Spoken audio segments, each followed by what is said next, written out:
এই সাক্ষাৎকার গোটা আরব বিশ্বকে কাঁদাইল। বিচারপতি তার সাক্ষাৎকারে বলল, এ আরববাসী, আমি গত এত তারিখে একটা বিচার করতে গিয়ে আমার চোখ অশ্রু ঝরাইছে, আজও আমার ওই অশ্রু বন্ধ করতে পারি না। তাই আমার এই অশ্রু ঝরার কারণটা তোমাদেরকে জানাতে আমি পত্রিকায় সাক্ষাৎকার দিচ্ছি। বিচারপতি বলছে যে আমার আদালতে একটা মামলা হয়েছে, মামলাটা দিয়েছে ছোট ভাই। কিন্তু এই বিচারপতির কাছে ছোট ভাই মামলা করছে একটা আশ্চর্য মামলা। যেই মামলার এজাহারে লেখা আছে, মহামান্য আদালত, আমরা দুইটা ভাই, আমাদের বাবা নাই, আমাদের বৃদ্ধা মা আমাদের একমাত্র ধন। 17 বছর ধরে আমার মা প্যারালাইসিসের রোগী, বিছানায় শায়িত। আমার বড় ভাইয়ের ঘরে আমার মা থাকে। আমি বহুবার আমার বড় ভাইয়ের কাছে গিয়ে অসুস্থ মাটাকে চাইছি, বলেছি, ভাইজান তোমার ঘরে তো থাকি অসুস্থ, প্যারালাইসিসের রোগী, সাহেবে ফিরাস, বৃদ্ধা মা, আমার ঘরেও দাও। তুমি 1 সপ্তাহ রাখো, আমি 1 সপ্তাহ রাখি। তুমি 1 মাস রাখো, আমি 1 মাস রাখি। তুমি 3 দিন রাখো, আমি 3 দিন রাখি। আমার বড় ভাই আমারে বুঝ দেয়, তুই ছোট মানুষ, তুই খ্যাতমত বুঝবি না, তুই মার সেবা ঠিক মতো করতে পারবি না। অভ্যাস হয়েছে করার, আমি করি। আর এ ঘর থেকে ও ঘর, ও ঘর থেকে এ ঘর। বুড়া মানুষের টানাটানি করলে বুড়া মানুষের কষ্ট, অসুস্থ বিছানায় পড়া রোগীর কষ্ট, যা তুই নিতে পারবি না, এ দীক্ষা যাস। ছোট ভাই বলে, মহামান্য আদালত, আমার রাসূল বলেছেন, আল জান্নাতু তাহতা আকদামিল উম্মাহাত, মায়ের পায়ের নিচে মহান আল্লাহ সন্তানের জান্নাত রেখেছে। আমার বড় ভাই জালেম একা একা জান্নাতের দরজা খুলতাছে। ছোট ভাইয়ের জান্নাতের দরজা খোলার কোনো চান্স সে দেয় না। একা একা মার খেদমত করে, আমার মায়ের খেদমতে আমাকে অংশগ্রহণ করতে দেয় না। আদালত, মামলা দিলাম, মার খেদমতের হক চাই। মায়ের পায়ের নিচের জান্নাতের দরজা মার খেদমত দিয়া আমি খুলতে চাই। সুতরাং আমার অধিকার আমাকে দেয়া হোক, এটা হলো মামলা। বিচারপতি বলে, আমি 2 ভাই এবং অসুস্থ মাকে আদালতে তলব করলাম। বড় ভাই ছোট ভাই উভয় আদালতে তাদের অসুস্থ মাকে হুইল চেয়ারে করে নিয়ে আসছে আদালতে। ছোট ভাইকে কাঠ করায় দাঁড় করায় জিজ্ঞেস করলাম, কেন মামলা দিছ? কয়, সমান খেদমত চাই। 17 বছর বড় ভাই করছে, 17 বছর আমি। কারণ হেরো জান্নাতে যেতে হইব, আমারও জান্নাতে যেতে হইব। তার চাইতে টাকা পয়সা ইনকাম আমার বেশি, তার বাড়ির চাইতে আমার বাড়ি সুন্দর বেশি, আমার বাড়ি প্রশস্ত বেশি। আমি নওজোয়ান, সে বুড়া, সে বৃদ্ধ হয়ে গেছে, আমি যুবক, আমি খেদমত করব, আমি পারবো বেশি, তাই মা আমার ঘরে থাকবে। এটা মামলা। বড় ভাইকে আদালতে দাঁড় করে বলে, ছোট ভাইয়ের কাছে দেও না কেন? বড় ভাই কয়, দীর্ঘদিন মার পেশাব পায়খানা নিজের হাতে সাফ করতে করতে এগুলো আমার কাছে আর গন্ধ কয় না। ওর যদি কষ্ট হয়, ও যদি মার খেদমতে ব্যর্থ হয়, এ ভয়ে ওর কাছে দেই না। মার মেজাজ আমি বুঝি, আমি দরিদ্র, ও ধনী, তারপরেও খেদমতটা আমি কইরা যাই, যেন মায়ের কোনো কষ্ট ওর ঘরে যায় হঠাৎ করে না হয়। এই কথা বলে বড় ভাইও কান্না শুরু করেছে। আদালত 2 ভাইয়ের চোখের পানি দেখা মহামান্য আদালত বিচারপতি নিজেও কান্না শুরু করেছে। বিচারপতি বৃদ্ধা মাকে বলতেছে, মা গো, কার ঘরে যে আপনারে থাকার জন্য আমি বলবো, কার কাছে বেশি থাকবেন, কার কাছে কম থাকবেন, এই ভাগ বাটোয়ারা, অসুস্থ রোগী মাকে টানা হাসরা করা, এই হিম্মত আমার নাই। তাই ও বুড়িমা, বিচার করার জন্য আপনার সাহায্য চাই। দুই সন্তানের মধ্যে কার কাছে থাকতে আপনি স্বাচ্ছন্দ্য বোধ করেন, আদালতের পক্ষ থেকে তার ঘরে থাকার অনুমতি আদালত আপনাকে দিয়ে দিবে। আপনি যে কোনো এক সন্তানের নাম বলুন, আদালত থেকে তার জন্যই খাদেম হিসেবে নাম লিখে দেওয়া হবে। মা এবার আদালতের কথা শুই না, একবার বড় ছেলের দিকে তাকায়, একবার ছোট ছেলের দিকে তাকায়। বড় ছেলের দিকে তাকাইলে বড় ছেলে হাউমাউ করে কান্দে আর কয়, মা নামটা কাইটা দিও না। ছোট ছেলের দিকে তাকাইলে ছোট ছেলে কয়, মা তোমার খেদমত দিয়া জান্নাত পাওয়ার জন্য সুযোগটা বুঝি ছোট ছেলেরে দিবা না, একটু সুযোগ দাও মা, আমার নামটা বলো।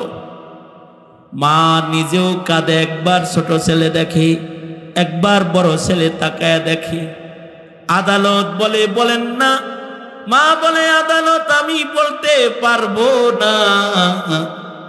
এই বিচারের আদালতে, দুনিয়ার আদালতে কোনো এক সন্তানের নাম উচ্চারণ করে আর এক সন্তানকে খাটো করতে আমি চাই না। আমি আমার দুনো সন্তানের উপরেই সন্তুষ্ট। আপনি বিচার করুন, যার ঘরে দিবেন তার ঘরে আমি থাকব। আদালত এবার বলে, ছোট ভাই তোমার শক্তি বেশি, টাকা বেশি, অর্থ বেশি, তোমাদের মা উভয় ভাইয়ের উপরেই সন্তুষ্ট। আদালত থেকে খেদমতের জন্য মাকে তোমার ঘরেই দিলাম, তোমার বড় ভাই বৃদ্ধের উপরে রহম করলাম।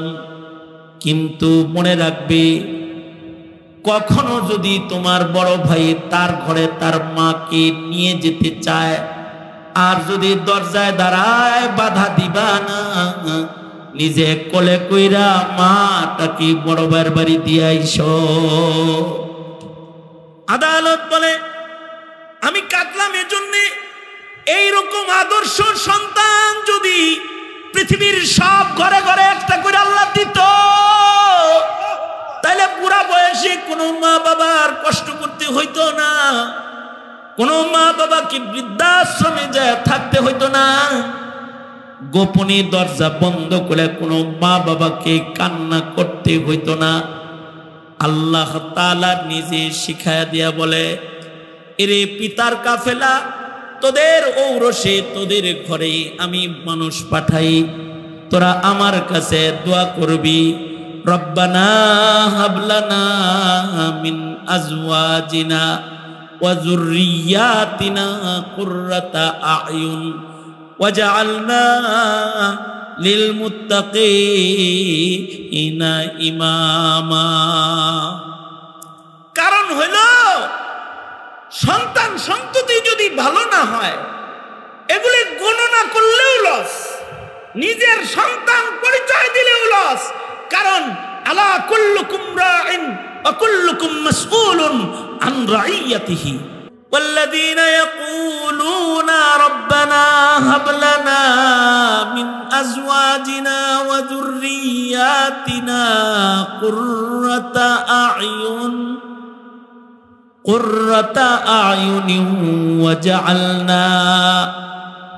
ওয়াজআলনা লিল মুত্তাকিনা ইমামা। যেই বান্দারা বলবে, ওগো আমাদের রব মালিক, আপনি আমাদের বিবি, আমাদের খানদানের ভেতরে আমাদের এমন এমন সন্তান দান করেন, যে সন্তানগুলা দেখলে আমাদের চোখ শীতল হয়ে যাবে। কিছু সন্তান দেখলে চোখে পানি ঝরে, কান্না হয়, দুঃখ হয়।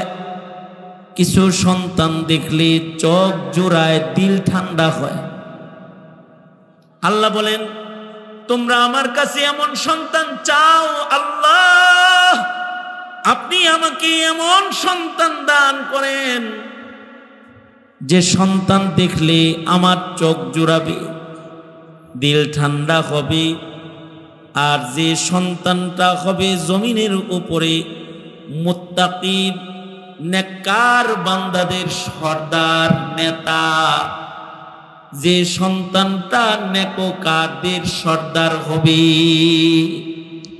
নেককারদের সর্দার দেন, তার মানে আমারে গাঞ্জাখোরদের সর্দার দিয়েন না, মদখোরদের সর্দার দিয়েন না, চাঁদাবাজদের লিডার আমার রক্তে দিয়েন না। এর মানে হলো এটা যে আমার রক্তে কোনো চাঁদাবাজ পাঠাবেন না, চোর পাঠাবেন না, ডাকাত পাঠাবেন না, মিথ্যাবাদী পাঠাবেন না, জালেম পাঠাইবেন না, ধোঁকাবাজ পাঠাইবেন না, কসাই পাঠাইবেন না। কসাই মানুষের রক্ত নিয়ে খেলা করে এমন কোন জালেম আমার খানদানের ভেতরে দিয়েন না। কারণ একটা ডাকাত, একটা চোর, একটা বদ, একটা জালেম জাতির অশান্তির কারণ হয়ে যায়। যেমন শেখ হাসিনা একাই তো গোটা দেশ জ্বালায় ফেলাইছে, শেষ বেলায় জাতি ধাওয়া দিয়ে দিল্লি পাঠাইছে, দেশটা কিছু ঠান্ডা হয়েছে, কিছু। একটা অনেক সময় যন্ত্রণার কারণ হয়ে যায়। একটা যদি শয়তান হয়, এটা চোর গ্রেফতার করে না, আলেম গ্রেফতার করে। একটা নেতা যদি খারাপ হয়, এটা মনে করেন ভালো মানুষকে নিন্দা দেয় আর উগ্রবাদকে উৎসাহ দেয়, সন্ত্রাসকে নাই দেয়, উৎসাহ দেয়। ঠিক কিনা জোরে বলেন? একটা অশান্তির আগুন জ্বালায় ফেলায় দেয়। এ কারণে আল্লাহর কাছে দোয়া করা, ওগো আল্লাহ আমাকে আপনি নেক সন্তান দান করেন। কোন বদকার, কুকর্ম, আকামকারী, খুন খারাপিকারী কোন সন্তান সন্ততি আমায় আপনি দিবেন না। আল্লাহর কাছে এই দোয়া করাটা একটা ইবাদত। দোয়াটা কি আলফাজে করব আল্লাহ তাআলা তাও শিখায় দেয় দয়া করে। আল্লাহ পাক শিখায় দিছে আমাদেরকে কোরআনে। আল্লাহর শিখানো দোয়াটা শুন। বৃষ্টি ভেজা রাতে কাদা পানির ভেতরে বসে বসে আল্লাহর কাছে একটু দোয়াটা ভালো করে পড়ি। সবাই মিলা বলুন রব্বানা, জোরে পড়েন রব্বানা হাবলানা মিন আজওয়াজিনা ওয়া যুররিয়াতিনা কুররাতা আ'য়ুন ওয়াজআলনা লিল মুত্তাকিনা ইমামা। যত জোরে পড়বেন তত শুদ্ধ হবে। দেখবেন নুরানি মক্তবে গেলে চিল্লায় চিল্লায় পড়ায় তত শুদ্ধ হয়। করবেন দেখবেন বাইরে হইতেছে না, শরম না পায় জোরে করে পড়েন, আওয়াজ করে পড়েন, বলেন রব্বানা। এই দেখবেন এর ফাঁক দিয়া যেগুলো আছে বাইরে হয় না যাদের, তাদেরও বাইরে চিল্লানির জোরে ফাঁক দিয়ে হে কইব যাক এত জোরে আমি ভুল করলেও শোনা যেত না, জোরে করে কয়ালে পরে ভুল সহ বলতে বলতে শুদ্ধের সাথে তারটাও শুদ্ধ হয়ে যাবে। জোরে আওয়াজ করে বলেন রব্বানা। আপাতত নুরানি মক্তবের ক্লাস করি 2-1 মিনিট। রব্বানা হাবলানা মিন আজওয়াজিনা ওয়া যুররিয়াতিনা কুররাতা আ'য়ুন ওয়াজআলনা লিল মুত্তাকিনা ইমামা ওয়াজআলনা লিল মুত্তাকিনা ইমামা। এক বাংলা কবি ছিল, যার আরবি বাইরেত না, তো সে বাংলায় কইতো। সে তার ভাষায় তার রবকে বলতো, এমন সন্তান দে মাওলা, এমন সন্তান দে, কামাই খাওয়ার আশা নাই, মইরা গেলে দোয়া করবে যে। এমন সন্তান দে মাওলা, এমন সন্তান দে, কামাই খাওয়ার আশা নাই, মইরা গেলে দোয়া করবে যে।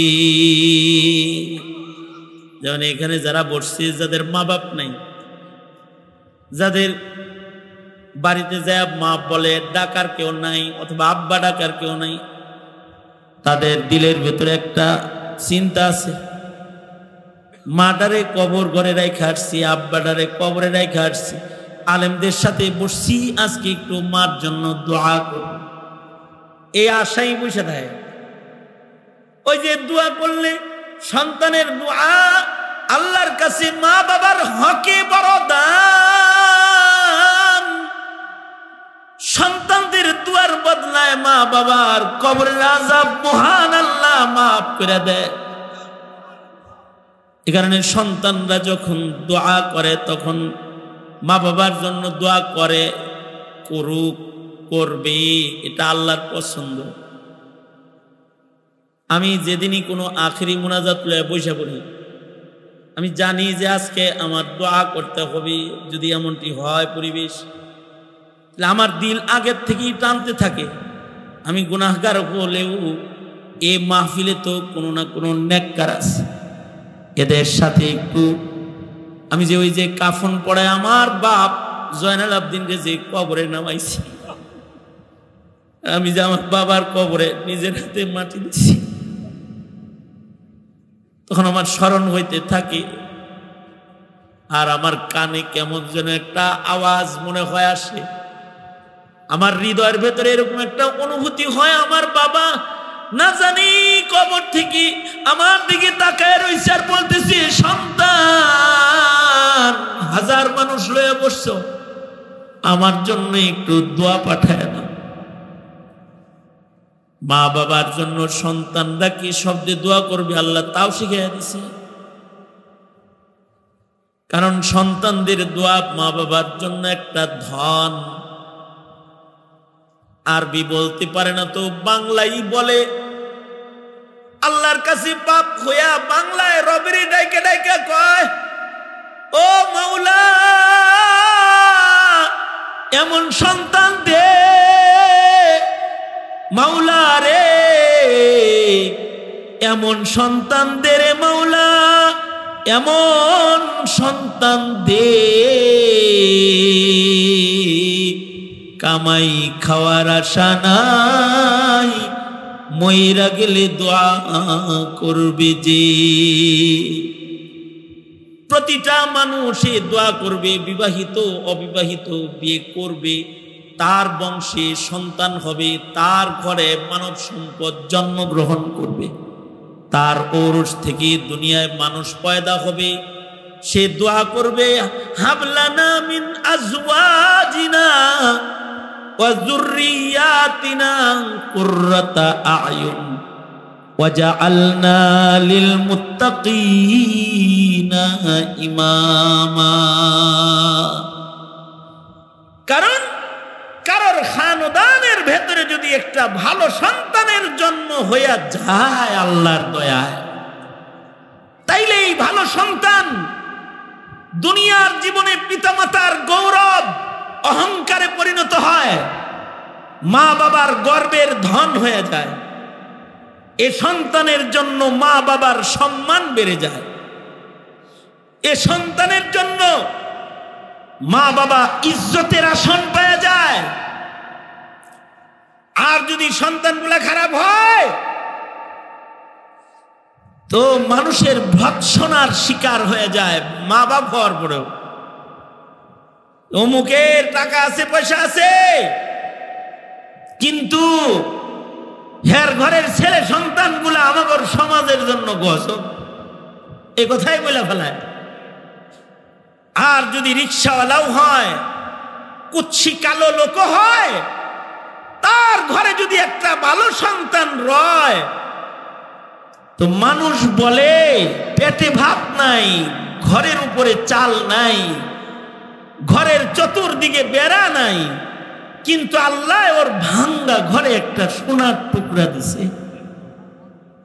যেই স্বর্ণের টুকরা দেখলে চোখ জুড়ায়া যায়, যার ব্যবহার, যার আদর্শ মানুষের দিল জুড়ায়া ফেলায়। এরকম ভালো সন্তান যদি কারণ হয়, তাহলে ভালো সন্তানের মা বাপরা দুনিয়ার জীবনে পায় খেদমত, রাহাত, ইতমিনান, সুকুন, আর আখিরাতের জীবনে এই সন্তানগুলোর দ্বারায় পায় নাজাত, রফঈ দারাজাত। সন্তানের কারণে মর্যাদা বুলন্দ হয়। এ কারণে রাসূল বলেছে, কারোর খানদানে যদি একটা হাফেজ জন্ম হয়, তো মহান আল্লাহ হাফেজের মা বাবার মর্যাদা বাড়াইতে ময়দানে মাহশারে মা বাবাকে স্টেজ বানায় হাজির করে আল্লাহ তাআলা আল্লাহর পক্ষ থেকে নূরের তাজ সন্তানের পিতা মাতার মাথার উপরে আল্লাহ তাআলা নিজ কুদরতি হাত দিয়ে বসায়। রাসূল বলেছেন, ওই নূরের তাজের আলো আকাশের সূর্যের আলোর চাইতে ভালো হবে। সন্তানের কারণে রফে দারাজাত। আর দুনিয়াতে সন্তানের কারণে পায় খিদমত। এদের বৃদ্ধাশ্রমে দৌড়ান লাগে না। সন্তান কানাডায় থাকে, আমেরিকায় থাকে, লক্ষ কোটি টাকার মালিক, কিন্তু বাবা মা বৃদ্ধাশ্রমে আছে না নাই? জোরে আওয়াজ করে বলেন না কেন, আছে না নাই? ও সন্তান তো এই মা বাবার দুনিয়ার জীবনেও দুঃখের কারণ হয়ে গেল যে সন্তানের দেখা সাক্ষাৎ মা বাবার নাই। আমি কিছু কথা বলবো বলে বসেছি। আমার কথার শুরুটা একটা গল্প দিয়ে করি, শেষটা আর একটা গল্প দিয়ে করার ইরাদা। শুরুর গল্পটাই শুনেন আগে। সেটা হলো, সৌদি আরবে রিয়াদ শহরে একটা পত্রিকা বের হয়। পত্রিকার নাম হলো আর রিয়াদ। পত্রিকার নাম কি? আর রিয়াদ পত্রিকাটার নাম। এই পত্রিকার ভেতরে একবার এক বিচারপতির সাক্ষাৎকার ছাপা হলো। এই সাক্ষাৎকার গোটা আরব বিশ্বকে কাঁদাইল। বিচারপতি তার সাক্ষাৎকারে বলল, এ আরববাসী, আমি গত এত তারিখে একটা বিচার করতে গিয়ে আমার চোখ অশ্রু ঝরাইছে, আজও আমার ওই অশ্রু বন্ধ করতে পারি না।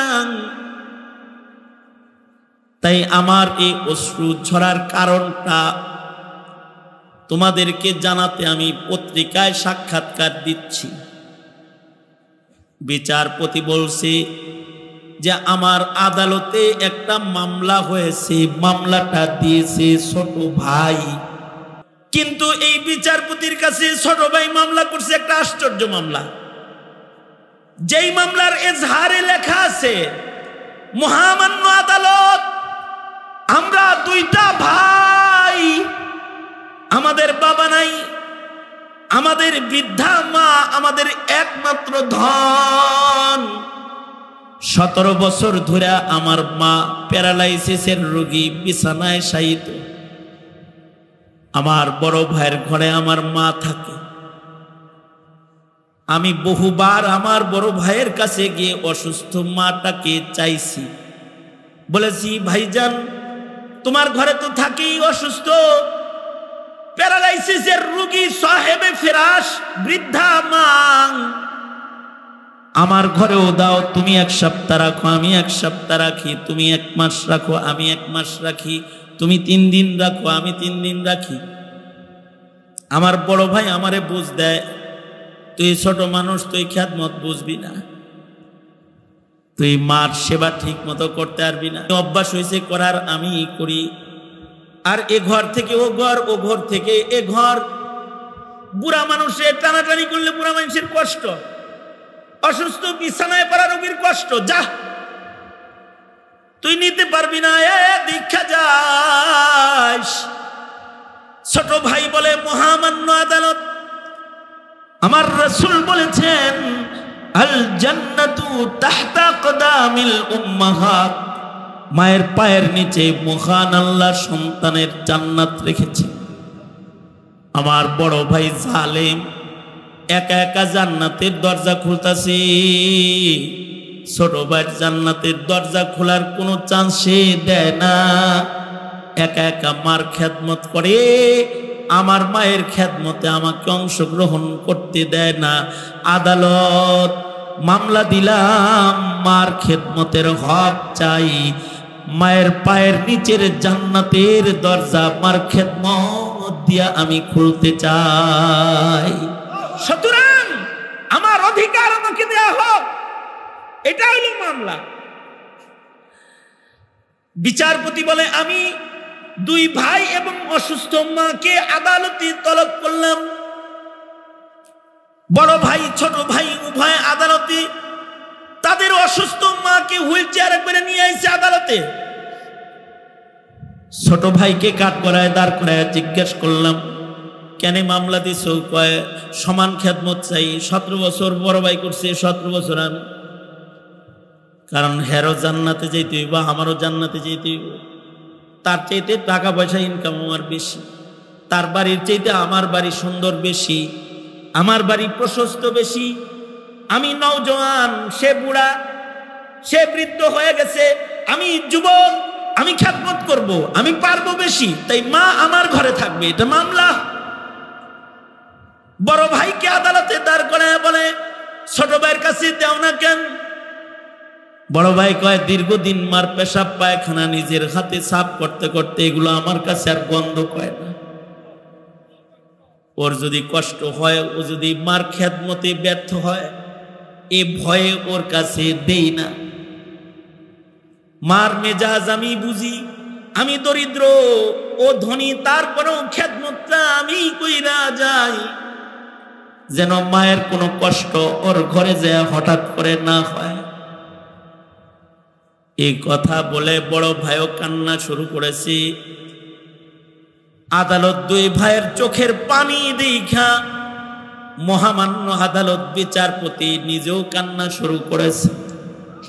বিচারপতি বৃদ্ধা মাকে বলতেছে, মা গো, কার ঘরে যে আপনারে থাকার জন্য আমি বলবো, কার কাছে বেশি থাকবেন, কার কাছে কম থাকবেন, এই ভাগ বাটোয়ারা, অসুস্থ রোগী মাকে টানা হাসরা করা, এই হিম্মত আমার নাই। তাই ও বুড়িমা, বিচার করার জন্য আপনার সাহায্য চাই।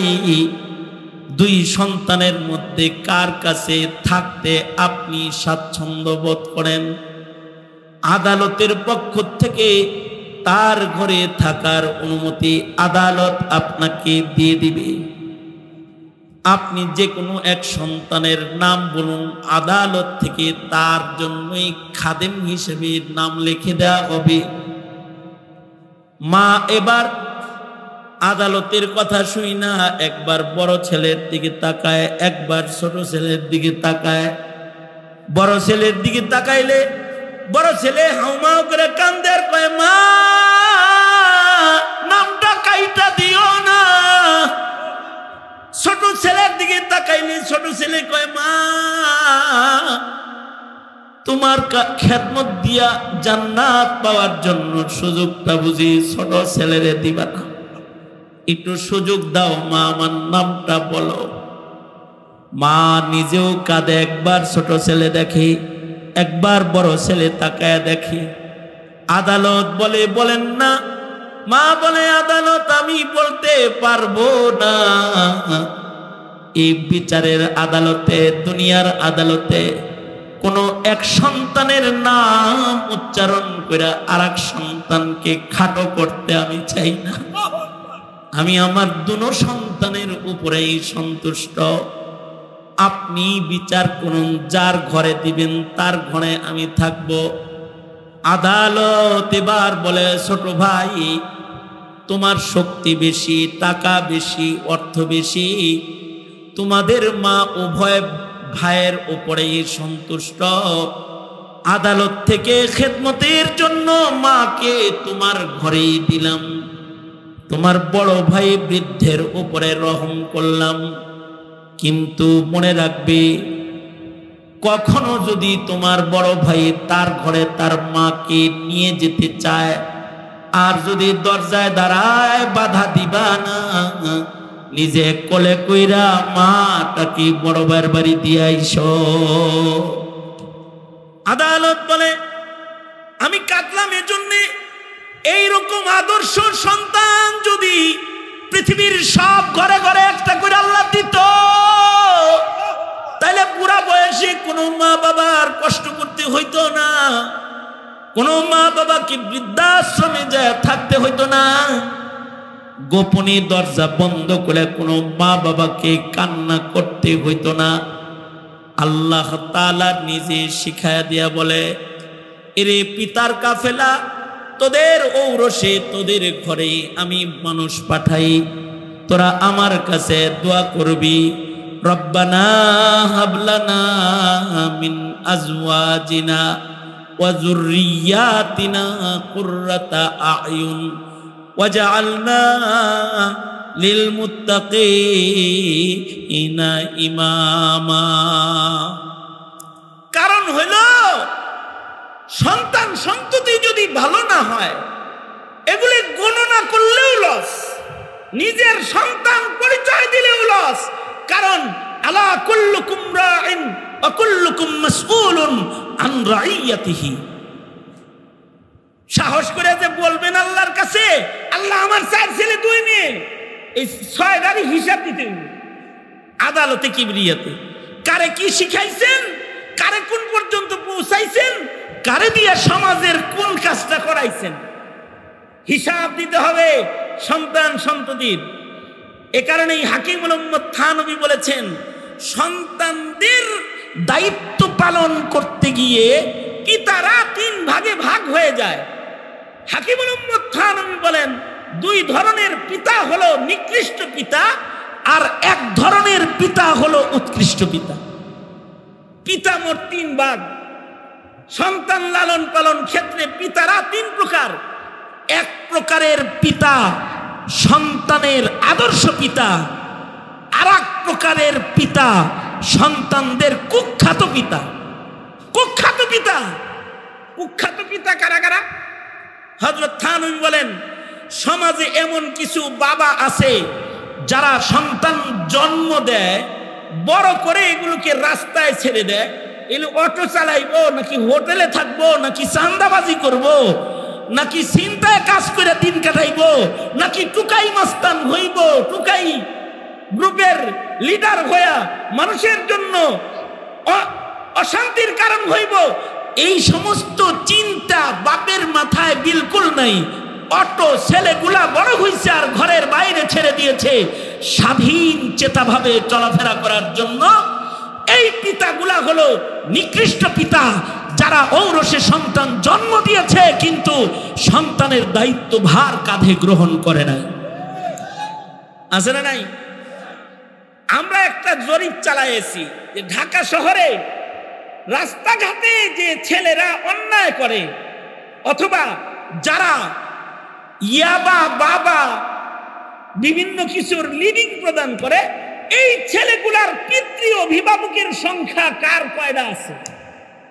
আমাদের হিসাব হলো প্রতিটি শহরের রাস্তায় ছেড়ে দেওয়া ওই সকল ছেলেরা যাদের অভিভাবক নাই, 98% রাস্তার অপরাধী সন্তান কিশোর কিশোরী যারা রয়েছে, এই সন্তানগুলো পথভ্রষ্ট হওয়ার পেছনে তাদের বাবা মায়েরাই দায়ী, বাবা মায়েরাই আগে দায়ী।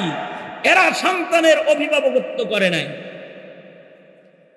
আর আরেক প্রকার আছে যারা হয় শিক্ষিত শয়তান, এগুলো তো মূর্খ শয়তান, কিন্তু কিছু হয় শিক্ষিত শয়তান, সেইগুলাকে তাদের মা বাবারা আদর যত্ন করে পালছে ঠিকই, কিন্তু তাদেরকে সুশিক্ষা দেয় নাই।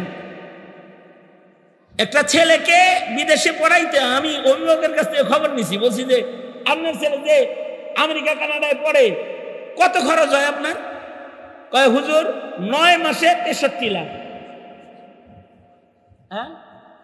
হ্যাঁ 9 মাসে যদি 63 লাখ হয়, 4 সেশনে 3.5 কোটি টাকা লাগবে হলো সন্তানের ডিগ্রি পর্যন্ত যাইতে, ডিগ্রি কমপ্লিট করতে প্রায় 4.5 অথবা 3.5 কোটি টাকা খরচ করে ছেলের ডক্টরের ডিগ্রি নেওয়া এলো বিদেশ থেকে। কিন্তু রিক্স আছে, রিক্স হলো বিদেশে ডিগ্রি নিতে পাঠাইছিল ডিগ্রি নিতে, ওটা বহু রয়েছে একটা খ্রিস্টান ধইরা, যার কারণে কি হবে, বংশের ভেতরে কালিমাওয়ালা জন্মগ্রহণ করা বন্ধ হয়ে যাবে, আগামীর প্রজন্ম হবে কালিমা ছাড়া তার ঔরসে। অথবা শিখছে ঠিকই, শিক্ষা তো অর্জন করেছে, হালাল হারাম শিখে নাই, জায়েজ না জায়েজ শিখে নাই, ভালো মন্দ শিখে নাই, আদব আখলাক শিখে নাই, না শিখে ডিগ্রি নিয়া এটা এখন সমাজের কাজের কিছু হয় নাই, বরঞ্চ এটা হয়েছে সমাজের শিক্ষিত চোর, শিক্ষিত ডাকাত, শিক্ষিত স্মাগলার, শিক্ষিত খুনি, শিক্ষিত শয়তান। ঠিক কিনা করে আওয়াজ করে বলেন, এটা শিক্ষিত শয়তান হয়ে গেছে। আচ্ছা আপনারা বলেন তো, অশিক্ষিত খুনি বেশি ভয়ঙ্কর নাকি শিক্ষিত খুনি? অশিক্ষিত চোর বেশি ভয়ঙ্কর না শিক্ষিত চোর?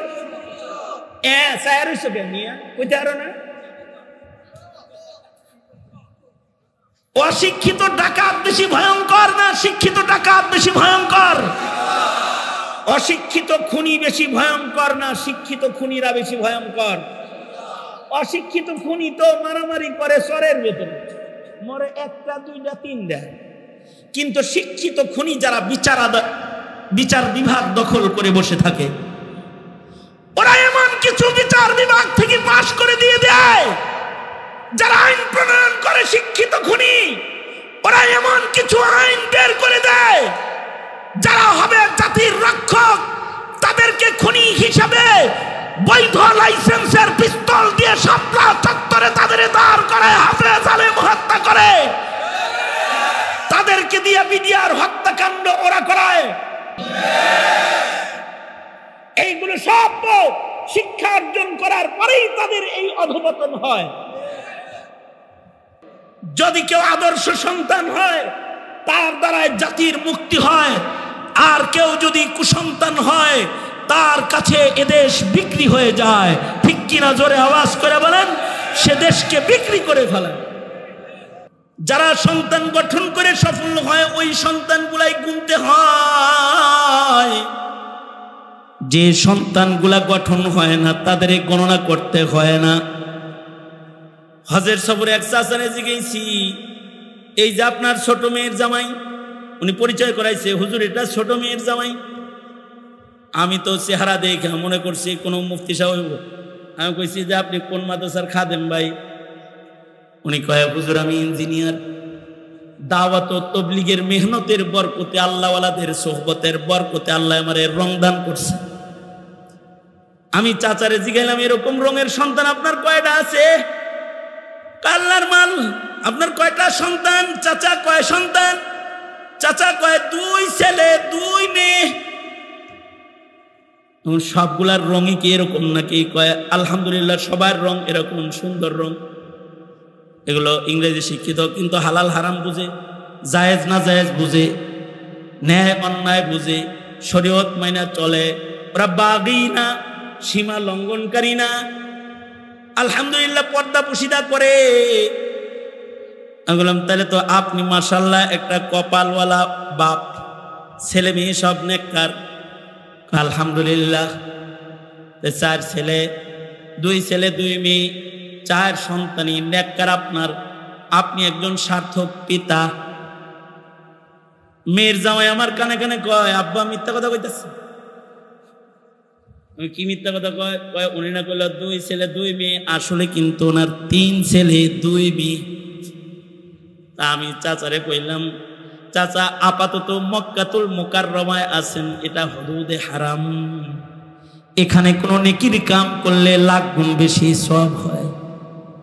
1 রাকাত নামাজ পড়লে 1 লাখ রাকাত, আর একটা মিছা কথা কইলে তাহলে কিরকম হবে চাচা? চাচা মিয়া কয় কি মিথ্যা কথা বলছি? আপনার মেয়ের জামার কাছ থেকে আমি তথ্য নিয়েছি, আপনার সন্তান 5 জন, আপনি গণনা করেন 4 জন, 5 সন্তানের ভেতরে গণনায় একটারে বাদ দিয়া 4টা করলেন কেন? এটা কি মিথ্যাচার নয়? চাচা বড় হুঁশিয়ার, চাচা মুস্কি মুস্কি হাসে আর আমাকে বলে, হুজুর আপনাদের মুখেই তো শুনেছি নূহ আলাইহিস সালাম যখন নিজের সন্তানদের ডাকতেছিল, এ সন্তান, এ আমার ছেলে, যাস না, আযাব আইতেছে, কিন্তু পানিতে ডুইবা মরবি, কিন্তু প্লাবন আইতেছে, পয়গম্বরের সাথে আয়, পাহাড়ে যাস না, আয় নৌকায় উঠে যা। পয়গম্বর যখন সন্তানকে ডাকতেছিল আর নিজের ছেলে বইলা বইলা সম্বোধন করতেছিল, আল্লাহ কি তখন পয়গম্বর রে বলে নাই, ও নূহ ওরে ডাকো কেন? ইন্নাহু লাইসা মিন আহলিক, সে তোমার সন্তান না। আল্লাহ যদি নবীরে কুসন্তান গণনা করতে মানা কইরা জাতিরে শিখায়া দেয়, আমি অত অশিক্ষিত না, যেটা কথা শুনে না, যেটা নাস্তিক, এটারও ছেলে হিসেবে গণ্য। আমি এই কারণে যে সন্তান আমার আল্লাহ চিনে না, ও সন্তানকে আমি আমার সন্তান হিসেবে গণনা করি না। বংশের সন্তান হইলি সন্তান না, যদি না সন্তানটা নেক হয় তারে কিন্তু সন্তান হিসাবে গণনা করা যায় না। ঘরের ভিতরে বদকার যেমন গণনা করা যায় না, সমাজের মানুষগুলোর ভিতরে বদকার মানুষও সমাজের মানুষ হিসেবে গণা যায় না। এক ভূত তারাই আর এক ভূত আয়া ঘরের উপরে সওয়ার হয়। হাসিনা তারাইলাম যন্ত্রণায় সন্তানদেরকে গোমাতা পূজা শিখাবে আর ইসলাম থেকে দূরে রাখবে, মসজিদে আর ওয়াজ মাহফিলে আইন কানুন কইরা দিয়া পূজার আড্ডাখানা খুলে দিবে। এই দুঃখে এক ভূত তারাইলাম। অন্তর্বর্তীকালীন ভূত যেটা ঘাড়ের উপরে আসলো, সে প্রজ্ঞাপন জারি করলো, গানের শিক্ষক নিয়োগ দিয়ে আমাদের সন্তানদের পূজা শিখাবে। একটা তারাই আর একটা আসে। মনে রাখতে হবে, ইসলামের পক্ষের শক্তিকেই ক্ষমতায় বসাতে হবে। যারা ইসলামকে পছন্দ করে না এই দেশে ক্ষমতার রাজনীতি করার অধিকার ওর নাই, অধিকার নাই ও। কারণ এটা মুসলমানের দেশ। এই দেশে ইসলাম ও ইসলামের মূল্যবোধ প্রতিষ্ঠার মাধ্যমেই আগামীর প্রজন্মকে রক্ষা করতে হবে। সুতরাং আমি আমার সংক্ষিপ্ত কথায় যেটা বললাম তার খোলাসা হলো, জিন্দেগি ভর দোয়া করে যেতে হবে খান ও দানে যেন নেক সন্তান জন্ম হয়, আর জিন্দেগি ভর সাধনা করতে হবে জমিনের উপরে যেন ভালো মানুষের আধিক্য বেড়ে যায়, নাস্তিক মুরতাদ বেঈমানের সংখ্যা বেড়ে জমিনের পবিত্রতা নষ্ট যেন না হয়ে যায়। পবিত্রতা নষ্ট হয়ে গেলে স্বাধীনতা হারায় যাবে। আল্লাহ তাআলা গুটি কয়েক কথাও সবক যা শুনাইছি, এর থেকে পিতার গোষ্ঠীকে দায়িত্ব বুঝার আর সন্তানদেরকে কর্তব্য বুঝার তৌফিক আল্লাহ তাআলা দান করেন, এ আশাবাদ ব্যক্ত করেই আমি আমার সংক্ষিপ্ত কথা এখানেই ইতি টানতেছি। जो कुछ हुआ या रब तेरे करम से हुआ, जो कुछ होगा तेरे करम से ही होगा। দোয়ার মাধ্যমে মজলিস ইতি করে সকলে এখান থেকে যাবেন। আমি আমার আলোচনা শেষ করতেছি। মুরব্বীরা কেউ দোয়া করে দেন, দোয়া করেন, আপনি করেন। কুল্লি যামবি ওয়া তুবু ইলাইহি লা হাওলা ওয়ালা কুওয়াতা ইল্লা বিল্লাহিল আলিয়্যিল আযীম। আলহামদুলিল্লাহি রাব্বিল আলামিন। والصلاة والسلام على سيد الأنبياء والمرسلين محمد وعلى آله وأصحابه أجمعين. ربنا ظلمنا أنفسنا وإن لم تغفر لنا وترحمنا لنكونن من الخاسرين. اللهم إنا نسألك الجنة ورزاك ونعوذ بك من النار.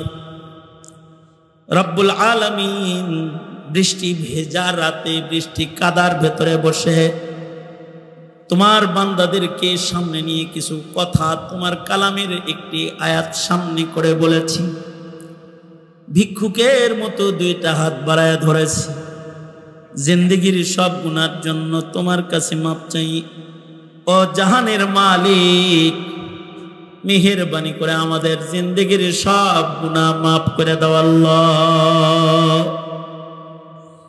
জেনে না জেনে অন্ধকারে আলোয় গোপনে প্রকাশ্যে যত পাপাচার করেছি ক্ষমা করে দাও। বেপানাহকে পানাহ দাও, বেরোজিকে রুজি দাও, শান্তি দূর করে শান্তির ফয়সালা করে দাও। রব্বানা হাব লানা মিন আজওয়াজিনা ওয়া যুররিয়াতিনা কুররাতা আ'য়ুন ওয়াজআলনা লিলমুত্তাকিনা ইমামা। রব্বুল আলামিন, যারা হাত তুলেছি জানি না কার মা নাই কার বাপ নাই, কে জানি নিজের হাতে নিজের মা কবরে রাখছে, কে জানি নিজের বাবারে কবরে রেখেছে। জীবনে কোনোদিন মা ডাক যাদের নসিব হবে না, জীবনে কোনোদিন আব্বা ডাক যাদের নসিব হবে না, ওগো আল্লাহ তাদের মা বাবার কবর জান্নাতের বাগান বানায় দাও। যাদের পিতামাতা আছে হায়াত বানায় দাও, বেশি বেশি করে খেদমত করতে পারে তৌফিক দান করো। ইয়া আল্লাহ, আল ইহসান ইমাম পরিষদকে তুমি কবুল মঞ্জুর করে নাও। উলামায়ে দ্বীনদের একটা কাফেলা ইয়া আল্লাহ খেদমতে খালক মানব উন্নয়নে কাজ করে যাচ্ছে। রব্বুল আলামিন এই কাফেলার প্রত্যেককে নেক সন্তান হিসেবে আসমানের নাম লেখায় দাও। ইয়া আল্লাহ, অসংখ্য যুবক কিশোর মোহাব্বতের সাথে বসে বসে গোলামের বয়ান শুনেছে। রব্বুল আলামিন, এই হীরার টুকরা যুবকগুলারে তোমার কাছে আমানত দিয়ে গেলাম। আল্লাহ, ওদের যৌবনকে তুমি হিফাজত করো আল্লাহ, যৌবনের গুনাহ থেকে ওদের তুমি রক্ষা করো আল্লাহ। 5 ওয়াক্ত নামাজ ওদের আদায় করার তৌফিক দান করো আল্লাহ। রব্বুল আলামিন, বুড়াদের হযরত আবু বকর বানায় দাও। ইয়া আল্লাহ, পর্দার আড়ালের মা বোনদের হযরত ফাতেমা খাদিজা বানায় দাও। রব্বুল আলামিন, জানি না কার কি মনের আশা ব্যথা, সবার মনের নেক বাসনাগুলো পূরণ করে দাও। আমাদের সালাম সরওয়ারে দু আলম নবীর রওজায়ে আতহারে পৌঁছায় দাও আল্লাহ। বারবার বাইতুল্লাহ রওজা জিয়ারত নসিব করে দাও। যত কল্যাণ যত মঙ্গল সব তুমি আমাদেরকে দান করো। অকল্যাণ আর অমঙ্গল হতে ধরে ধরে আমাদের হিফাজত করো আল্লাহ। রব্বুল আলামিন, বাংলার জমিনে শান্তি দান করো, খায়ের ও বারাকা নসিব করো। ইয়া আল্লাহ, আমাদের জিন্দেগি বন্দেগি বানায় দাও। আল্লাহুম্মা আফিনা ফি কুদরাতিকা ওয়াদখিলনা ফি রাহমাতিক। নাসআলুকাল আফওয়া ওয়াল আফিয়াতা ফিদ দুনিয়া ওয়াল আখিরাহ। নাসআলুকা দাওয়ামাল আফিয়া ওয়া তামামাল আফিয়া ওয়াশ শুকরা আলাল আফিয়া। হাসবুনাল্লাহ ওয়া নি'মাল ওয়াকিল, নি'মাল মাওলা ওয়া নি'মান নাসীর। سبحان ربك رب العزة عما يصفون وسلام على المرسلين والحمد لله رب العالمين. السلام عليكم ورحمة الله وبركاته.